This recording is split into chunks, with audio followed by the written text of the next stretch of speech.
promise of additional technical support, additional human support from Ducati engineers in that Spanish garage, that he will. Marc Marquez then it is that leads the action on day 2 here in Valencia, a 1:36.64, the best time we've seen today, about half a second away from so Alex Rins, Jack Miller and the brilliant Iker Lecuona. What a performance by the rookie there, 1:31.515 within a second of Marc back open, and we're getting some more MotoGP action at this penultimate test of the season.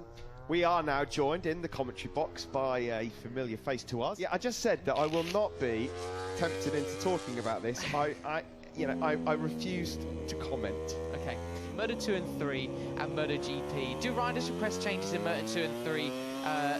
For example, the example he gave was Lorenzo wanted a new fuel tank, etc. Respects on MotoGP bikes are the change and the constant work that goes on behind the scenes. You know, a chassis manufacturer might come with 2 or 3 updates a year, but the electronics and the Reddit is a goldmine for some of those names, also slightly questionable, so I'm making sure I read them before I actually just automatically read them in my head off air first before I actually say them on there, because you never know. Can we get a breakdown of the top speeds of the 2019 and 2020 bikes? But then this circuit is so difficult to judge top speed. I mean, the only noticeable change I've seen from any of the bikes so far is that the Suzukis look like they've got a bit more poke. Yeah, I'd say sit tight and wait until early February. Sepang is. It can, I really like engine brake because it helps the bike stop. You can adjust the position on track, meaning 2 cylinders, because if you use all 4, it's too abrupt. That makes sense. There's too much change. It's not smooth. So they can just use the Repsol Honda this year. I mean, okay, maybe at the start of the year we didn't know because of the injuries, but I was convinced that he'd turn that around. And so for me, that also was a massive surprise, but I agree. Exactly. I mean, I was going to say, he didn't just overshadow his fellow rookies, who were always going to have a difficult year anyway, first season MotoGP, but you know, if you look at the likes of Maverick Vinales and Van. But you could accidentally go into neutral, same problem. So these bikes leave the garage, you see them pull a lever, then they put it in out of that, neutral into gear, and they don't go. It cannot go into neutral until they come back in. They pull that. I think Danny Pedrosa has been a huge help to them, and I think that I don't think we should try and get too carried away. I don't think they're going to try. I don't think they're going to transform into a team that are, fighting for podiums week in, week out. If you look at Paul Espargaro's results this year, I suppose what you've got to look at is trying to make a forward step from there. And before his... See him actually back out with the regular riders on track once again. So, got another question coming from Reddit. Curious what you would like to improve for there. We have to try still many things. For sure, we need a little bit more power. Arrive a little bit more, but it's not enough.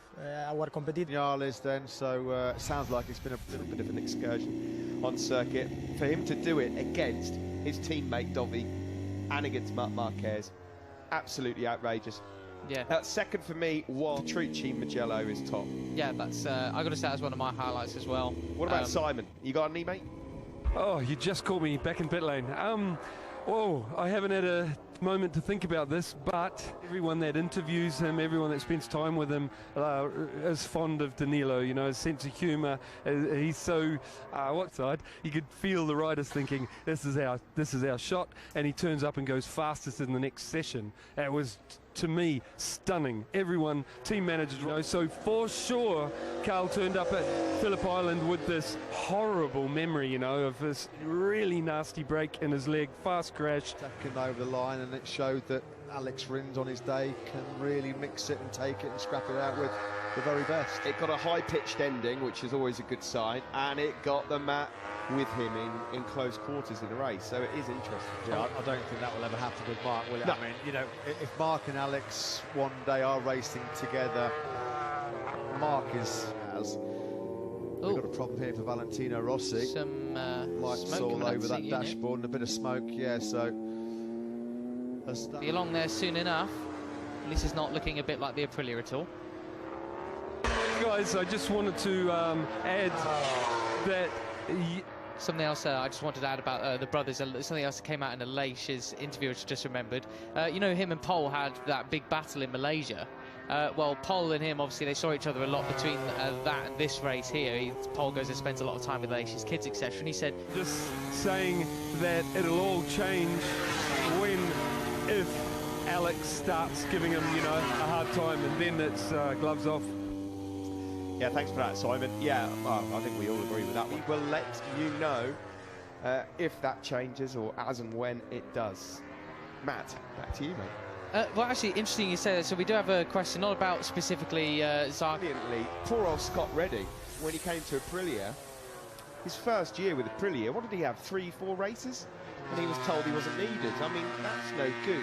You've got to... just out of interest, where does it come from? Because you are a keen bird watcher, and I'm just interested... What marvels of nature, for example, birds of prey are, like falcons.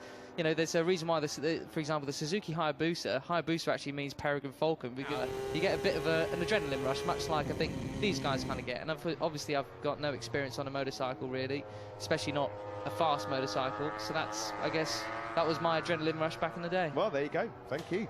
Of our feet, and much like yourself, Steve, as they came towards the final corner, I myself had a few squeaky shouting sessions and probably burst the eardrums of a few little... Morbidelli, sorry, Steve, he got that wrong going into the first corner.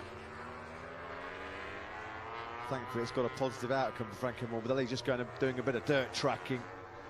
You know, but he found the gravel far too often in his rookie season. And he said, based on pre-season to where he actually finished on a consistent basis this year, it was a year of some frustration below what he was expecting.